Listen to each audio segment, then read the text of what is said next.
एक हलचल भरे शहर के मध्य में एक परिवार रहता था जिसने अनजाने में एक मासूम गुड़िया के आगमन के साथ अपने घर में आतंक को आमंत्रित किया था। उन्हें कम ही पता था कि इस गुड़िया में एक दुष्ट आत्मा है जो आत्माओं की भूखी है। कहानी की शुरुआत शर्मा परिवार द्वारा एक प्राचीन गुड़िया की खरीद से होती है।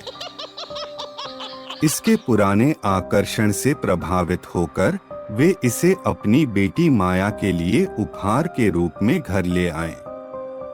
उनसे अनभिज्ञ गुड़िया ने एक गहरा रहस्य छिपा रखा था, एक अभिशाप जो जल्द ही उनके जीवन पर कहर ढा देगा। गुड़िया के आगमन के तुरंत बाद अजीब घटनाओं ने शर्मा परिवार को परेशान कर दिया।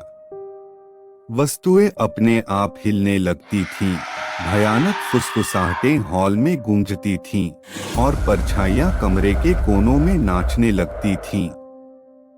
खतरे से बेखबर माया का अपने नए साथी से लगाव बढ़ता गया।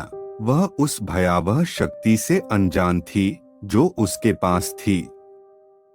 जैसे जैसे दिन बीतते गए, गुड़िया की दुष्टता बढ़ती गई और उसकी खून की प्यास अतृप्त हो गई।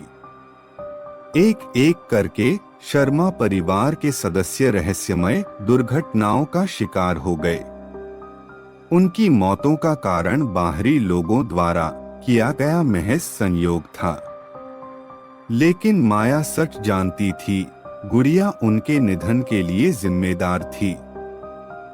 जवाब के लिए बेचैन माया ने रमेश की मदद मांगी, जो एक प्रसिद्ध आध्यात्मिक उपचारक है जो भूत भगाने में अपनी विशेषज्ञता के लिए जाना जाता है। स्थिति की गंभीरता को पहचानते हुए रमेश ने गुड़िया की काली उत्पत्ति को उजागर करने के लिए जादूटोने की गहराई में प्रवेश किया। उसे पता चला कि उस पर एक चुड़ैल की प्रतिशोधी आत्मा का वास था, जो सदियों पहले अपनी अन्यायपूर्ण मौत का बदला लेना चाहती थी। प्राचीन मंत्रों और रहस्यमय कलाकृतियों से लैस रमेश ने दुष्ट गुड़िया के साथ अंतिम मुकाबले की तैयारी की। जैसे ही घड़ी में आधी रात हुई, उसने इच्छाओं की लड़ाई में उस शापित खिलौने का सामना किया जो शर्मा परिवार के भाग्य का निर्धारण करेगा। हर मंत्र और इशारे के साथ उसने गुड़िया पर आत्मा की पकड़ को कमजोर कर दिया, जिससे वह अपनी अंतिम मृत्यु के करीब पहुंच गई।